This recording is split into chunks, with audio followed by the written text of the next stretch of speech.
am giddy with excitement today because I'm finally going to give you a little tour inside my very own, newly named cottage.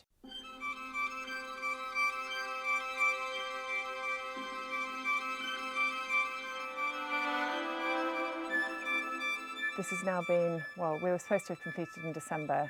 It is now coming up to April, but good things come to those who wait. So come on in and I'm going to show you around.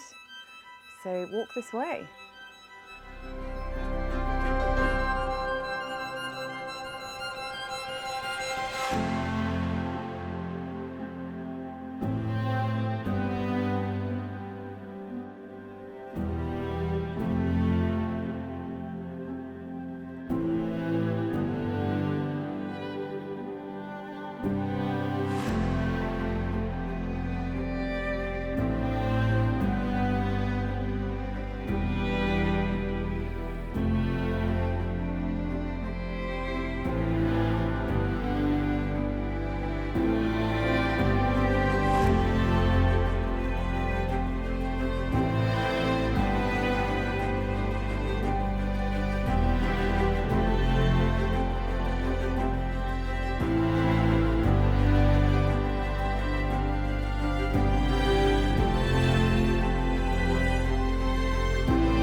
So here we are, inside my little cottage, and I have to tell you, I've really had to hold back here on going all out interior designer show home crazy, but we are moving in here in 2 weeks' time, so you're actually catching me in the process of moving my furniture from the main house over here and using what we can whilst we renovate the main house. So I've got it to a place that is almost there, but there's a few little bits and bobs that I'm still playing with. And undoubtedly in 2 weeks' time, this will be full of kids' toys and life. So before I get there, I'm going to show you around.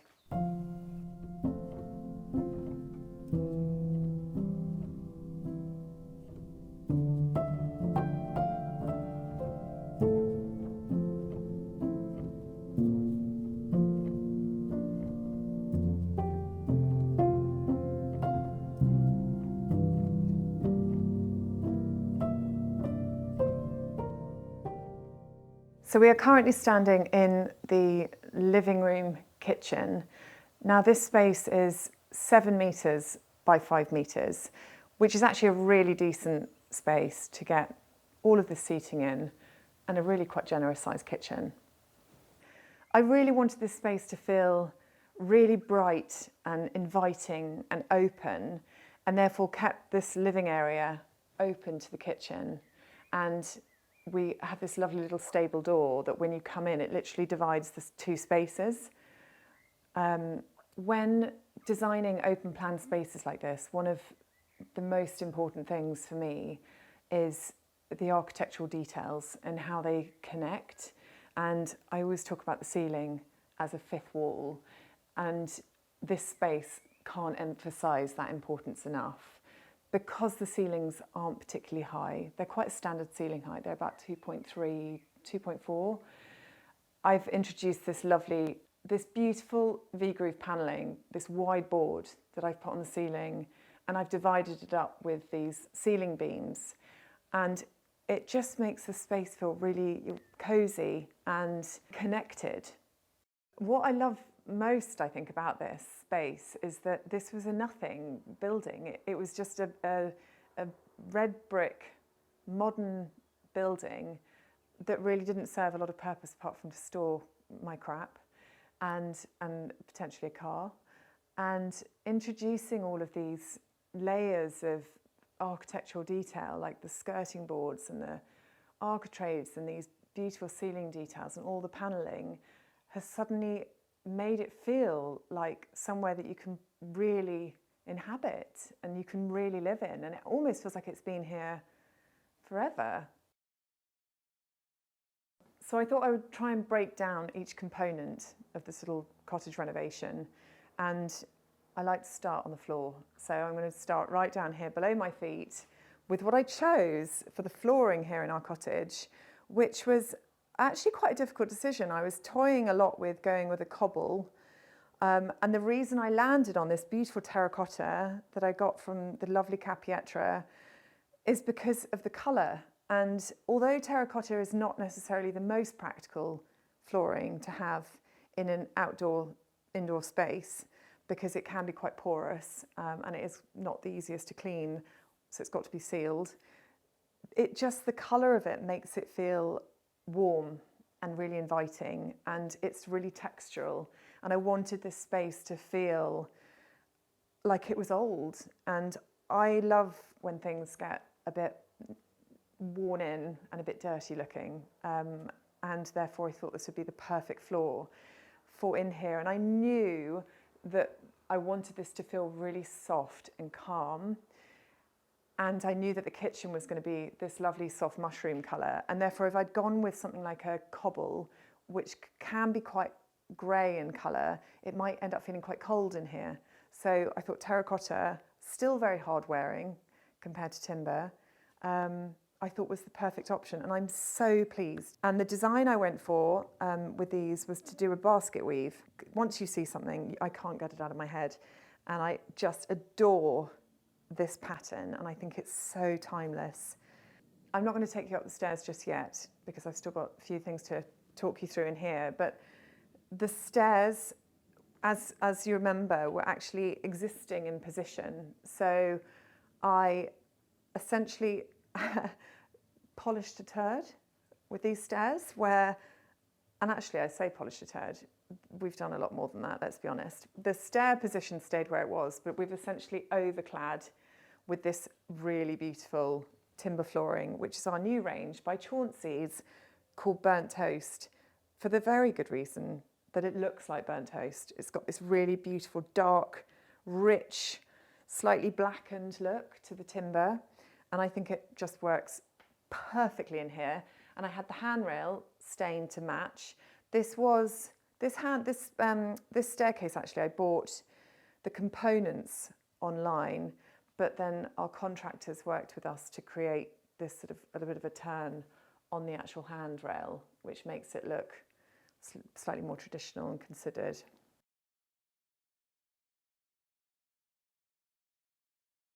This was the hardest thing for me, I have to tell you. As a designer, I love designing kitchens, and my design brain was going in every different direction of what I wanted, and and actually I had to pull myself and rein myself back into creating a cottage kitchen that would stand the test of time, feel like it had been here forever. And therefore I sort of went with this more traditional design, lots of little sweet details, really lent into the cottagey feel, with a little skirt under the sink, the lovely butler's sink. I have to tell you that the worktop was something this is one of the delays from my side, that the kitchen went in and I hadn't even decided what the worktop was going to be. So I worked with, I found a company called Retrovius who source beautiful old reclaimed bits of timber. It could be from commercial buildings or old schools. And it was this huge bit of timber that my contractor cut up and made into a worktop for me. And I think it's worked really nicely. How well it's going to last, I don't know, when it's covered in air fryer and toaster and, kid stuff. But we shall see. And then another thing that I hadn't quite got my head around at the time was what I was going to do for a splashback or an upstand. And I had to also create a splashback behind the oven. And therefore, after much deliberation, I've always loved Delft tiles. Again, you can't get more traditional than a Delft tile. And Capietra did these really beautiful tiles that have an oak leaf in the corner, and they also come as a little robin. And you'll notice around the cottage there's quite a lot of nods to oak leaves, for the reason that my dad loved oak trees. And therefore I sort of bringing a little bit of him indoors here. So these delf tiles have these really beautiful little oak leaves in the corners, which I thought were just so perfect in here. And then just a couple of individual robins, so that he's always with us, even in our little cottage. A major splurge from me that wasn't intentional. I don't know what happened. I got carried away. This cooker by Lofra. It is a completely unnecessary splurge, but I've always loved their cookers and they're just so beautiful. And it's so dinky and it's got all these little traditional elements to it. And I loved the combination of the chrome with the brass. So I splurged because sometimes needs must. So that's our cooker, which I haven't even used yet. But these tiles, these lovely little delf tiles, are going to run up behind here. It's going to be a bit more work. The contractor's coming back to do a few bits of snagging, and he's going to actually have to cut the panelling away to attach these tiles, so it's not a small job. Hence, I've got them propped up here to show you. But these are going to go all the way up around here, which is going to look magic. And throughout the cottage, you'll notice that the main finish that I've used on hardware and even lighting is brass, but different levels of brass. So sort of antique brass, brushed brass, and even polished brass. So they've got those lovely layers of hardware. On all my hardware throughout, have gone with Armac Martin, knobs in the kitchen and pulls. I haven't quite decided where this is going to go yet, but I have a couple of these. These are Armac Martin Cotswold rails, and they come with these little brass hooks, and they're just really lovely to hang spoons on and herbs and tea towels and things. So they're going to be somewhere in the kitchen, still TBC. It's all these little details that make a house a home. It's all the little tiny details and the accessories and the little knickknacks that suddenly make it feel just really homely and considered. Now, you probably all know by now my feelings on downlights, because you'll see in so many of our projects that I never really use them apart from in like a shower in a bathroom. So in the ceiling, I tend to use little flush mount fittings like these. I've used these since I designed the Garrock Hotel nearly 10 years ago. And the reason is that, going back to my point on the ceiling being our fifth wall, these little lights just add something. They add a little bit of interest to what otherwise would just be a blank white ceiling with spotlights in it. So by tying in these little brass spotlights, these little flush mount fittings, this is my high level lighting, but when these are off, I then come down to wall lights, and on the wall I've got these antique brass picture lights, these little wall lights that I've got dotted around the place. And then when those are off, I'm going to have little table lamps and reading lamps, and that's my low level lighting. It is so important in an open plan space like this to be able to zone your lighting, so that if you're enjoying an evening in your sitting area, we can turn the kitchen lights off. So zoning is everything. Get all your lights on different circuits. So that is the ground floor. I'm now going to take you upstairs.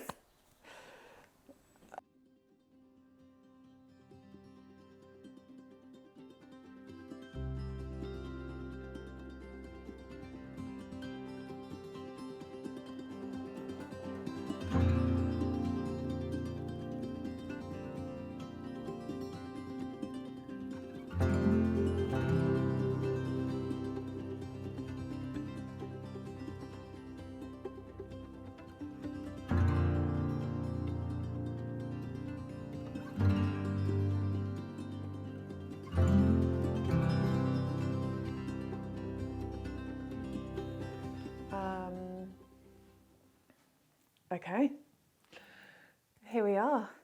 Little slice of magic up here. This is what this feels like. It feels really whimsical. Every time I come up here, I actually smile because I can't quite believe it. And the girls just utterly adore this space. They come up here and they're playing hide and seek, and so it's everything and more than I thought it would ever be. So I'm really, really excited to show you around. So first off, how can I not talk about this wallpaper? I can tell you now, one of the hardest decisions a designer ever has to make for themselves is selecting wallpaper, because the possibilities and the number of options available to us are just too much. So it took a lot for me to suddenly decide that this was the one, but I'm so glad I went with it, because it's still got that slightly country, slightly magical, slightly whimsical feel to it. It's still quite grown up, but then quite playful. So I feel like it will really grow with the girls over the course of time. One of the main considerations when you have a room that's in a loft or in the eaves that has all of these junctions and joins is that you can't, and especially with low ceilings, is that you really need to choose a wallpaper that has small print, a very small pattern repeat, because it means that when it joins, you don't notice. If it was, say, an animal, and a large animal, and it had to be cut in two here, you're really going to notice it. Whereas with a little print like this, you just don't see it. So it feels very all-encompassing, and doesn't feel crazy busy. It just feels lovely. Whilst I was dreaming of wallpapers and thousands of samples, the contractors were obviously building these amazing beds. And this is another area where I pretty much blew the budget and programme, because I got really carried away with the details in here. It does pay off, it has paid off, but if I could go back in time, I would have probably planned this a bit better. But sometimes when you're in a space, things start to kind of unravel, and so I put a lot of beading on all the panelling in here and in the bedding, and added these corbels, which I think sort of almost make the bed really. And so these originally were just, I drew in as just very simple square eaves beds, and then over the course of the project, I just sort of kept going, much to my contractor's delight. The colour that I chose is Rocky by Coat Paints, our very own colour, which obviously picks up really beautifully on the green in the wallpaper. Still really earthy, still got slight playfulness to it. And then I thought to really brighten it up is bringing in and pulling up from the wallpaper again the sort of pinks and the reds in things like the cushions. I'm still yet to find some bedspreads for these beds, so I'm still sourcing those. And I have very excitingly ordered a bespoke rug for this room, which is really going to pull all of these colours of the greens and the reds and the pinks onto the floor here.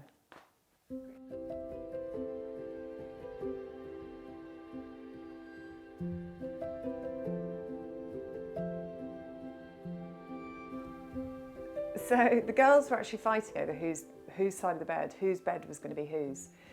And I think they settled on this being Rocket's bed and this being Ziggy's bed.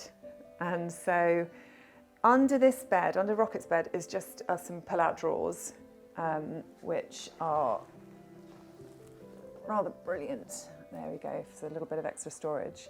We've really tried to maximise every ounce of storage in here that we could. And you'll notice that on the drawers are some Rocket hardware handles by R. Martin, these beautiful brass rockets, so that we know that's Rocket's bed. And then over here, this bed, although this is Ziggy's bed, if we ever have guests over and say my mum's coming to stay, this bed actually doubles up as a trundle, so this pulls out to be a double bed. So this pulls out here, and then what will be in here is a mattress that pops up and then it zips. So it's interconnecting. And so this will actually make a really lovely king-size bed. And on Ziggy's side, because we call her Zigster, we've got stars on her drawers.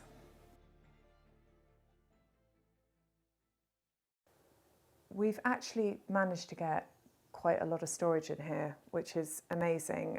We have underfloor heating downstairs, but we didn't bring the underfloor heating up here, but we have got 2 radiators under the eaves here. And then on either side, we built in this storage, which is really quite decent actually. And then actually under here is another storage cupboard. And then on this side is a proper crawl space, which is where all the Christmas decorations are going to go. Again, one of the girls' favourite hiding places. So over time, I imagine this will probably be a den because it makes the most perfect den.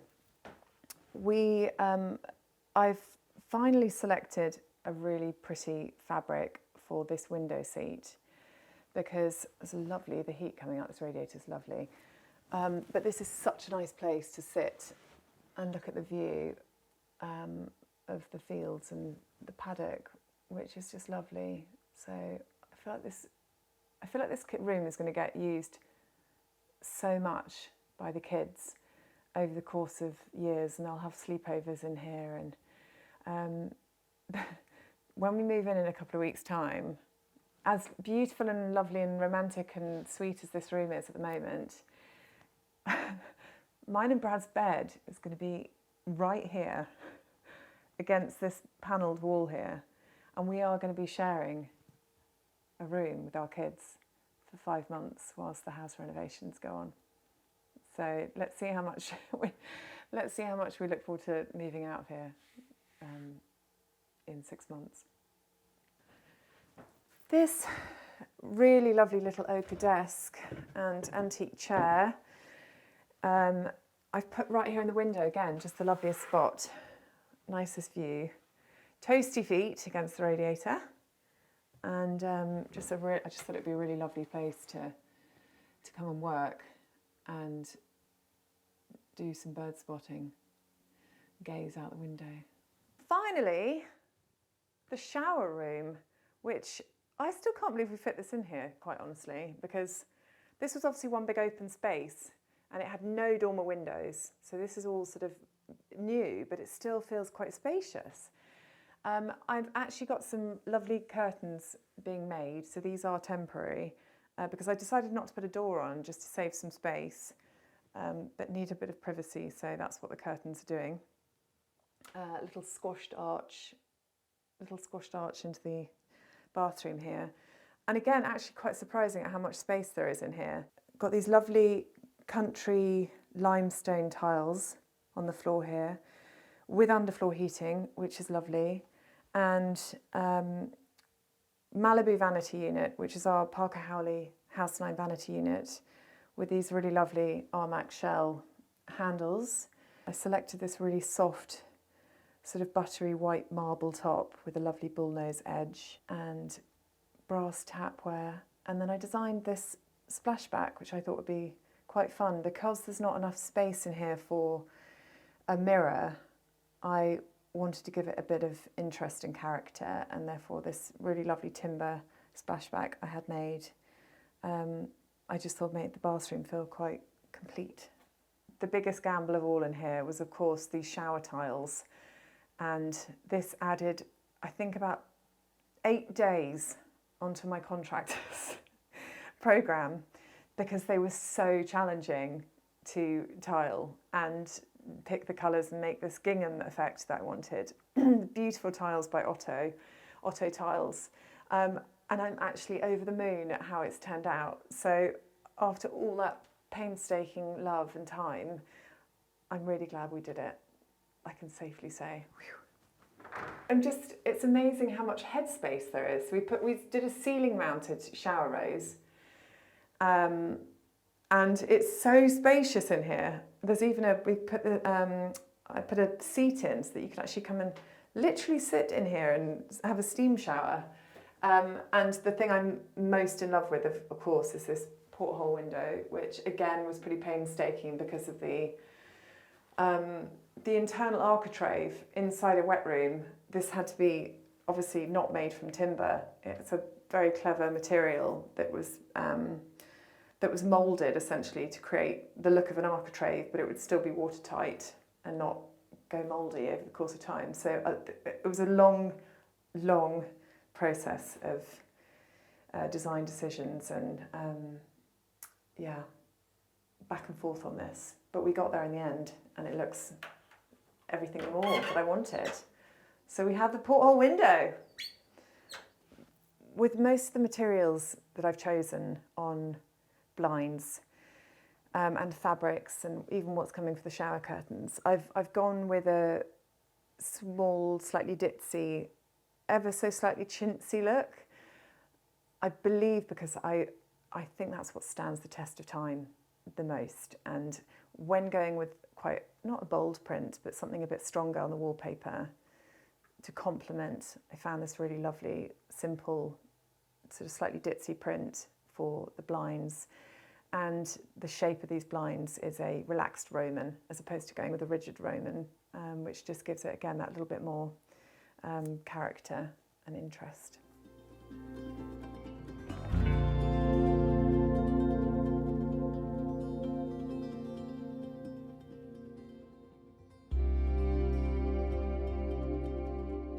A huge debate we were having for a while was over, you'll remember, the cladding turned up and it was black, and because it looked lovely, I was really contemplating whether we just keep it black.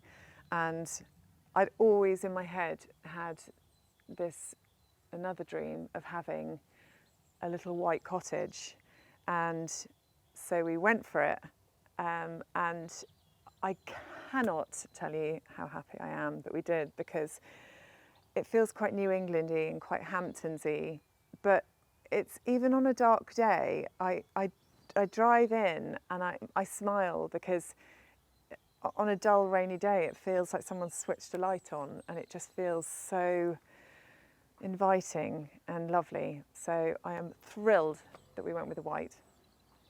I'm going to get myself a really big antique terracotta pot, and I've bought this little rose here, which is a Claire Austin rose, and it's a climber, and it's a white rose, and it's really fluffy and beautiful.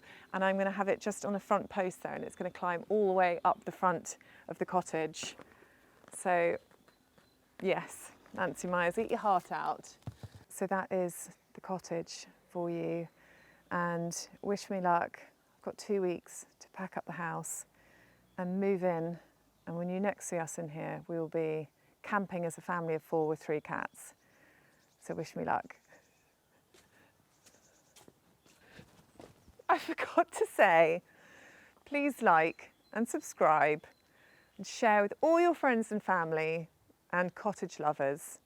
I am so grateful for you being here. Thank you for tuning in.